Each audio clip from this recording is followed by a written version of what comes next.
All right, let's talk about Arcane Season 2, Act 2. This show continues to prove to me that I just have to let my fears go to the wayside and trust what the creators are doing, because Act 2 is more intense, more rampant, more exciting than Act 1, as expected, but it doesn't suffer from that middle part of like, all right, we're clearly trying to get to Act 3, trying to get to the end of this show in this case. So one thing I was concerned with for Act 2 is that what we saw at the end of Act 1, kind of showcasing the scale of what this season is, I thought all of the character work would kind of take a back seat to how big the show was about to get.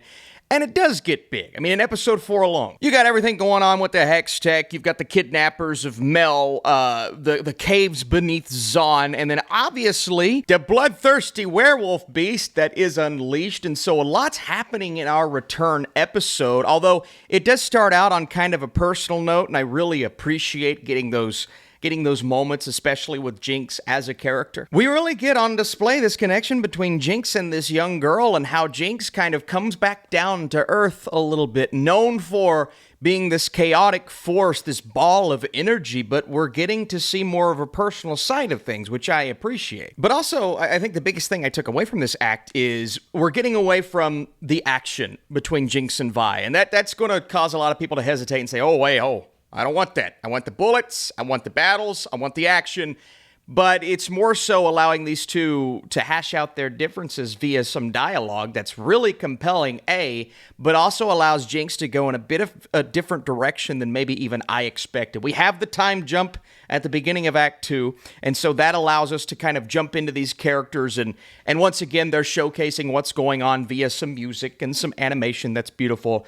But it's really more of a personal story than I anticipated, whereas normally Act 2 is just a bridge. This Act 2 is a bridge, but it's a compelling bridge. It's a bridge that focuses on characters, but it also features those massive moments. You've also got Caitlyn in this batch of episodes that's kind of learning to trust the people around her, even though that's something that comes across as extremely difficult. You have Victor, and there's like a biblical touch to this new Victor, which is really cool. And then Jace. Jace and Victor's creation has been corrupted by this anomaly, and I think Jace's inclusion in this act and kind of what they do as a character is going to spell massive things for our final act coming out next weekend. Jace comes out of the Hex Core, battered, bruised, bearded, and there is this clear corruption that I think, like I said, is going to play a major role in the next batch of episodes. And Jace's mission to kind of purge the world of Hex Tech, essentially, is kind of the big threat. We don't expect that to be the threat as we're going through these 3 episodes, but that's what it comes down to. And once again, like at the end of Season 1, we are left with a lot of unanswered questions revolving around numerous characters. From Jinx and Vi's relationship and how they've kind of mended that in a way, to Vi and Caitlyn's relationship and how they finally get back together. And then essentially, the question that I have revolving around these 3 episodes is that there's a lot to do in the final 3 episodes that makes me weary as a viewer. I love how it slowed things down. I love that we're focusing more on characters, and I love that I feel like we could ramp everything back up and get to where we were in Act 1, which is exciting and thrilling, but we're spending some time with characters, I think much needed time to get us to where we're trying to go, whereas, like I said, a lot of the time, Act 2, the middle portion of a season, is just a lot of downtime. There is no downtime, even though there is slower time.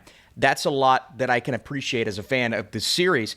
And when we're focusing on the characters and the writing, sometimes that takes away from the visual aspect. Not at all. I think the visuals are still there. How we're still passing time giving the audience exposition, utilizing music and 2D animation and different animation styles. That's pretty cool. But also, it's across the board gorgeous to watch, maybe even more beautiful than Act 1. I feel like the show keeps looking better, and that's incredible. Every time my wife walks in while I'm watching Arcane, she's like, "What is that? That looks great." And I'm like, "Yeah, I mean, sit down and watch it with me.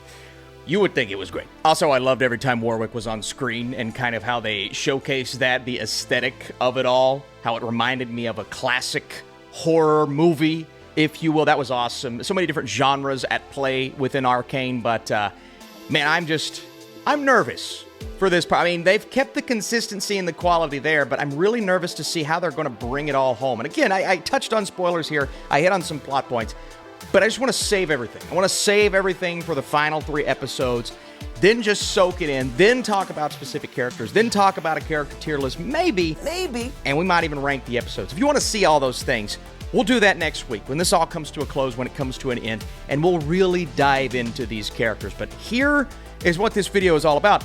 It's a place and space for you all to share your thoughts on Arcane right now. How you feeling? Who's your favorite character right now? Do you like Jinx's arc? Because that was kind of unexpected for me. And what video would you like to see me do? Again, if you want a tier list, drop that like. We'll do it. If you don't want a tier list, recommend something else. I appreciate it. Thank you all for watching. I'll see you next week when we really get into the weeds.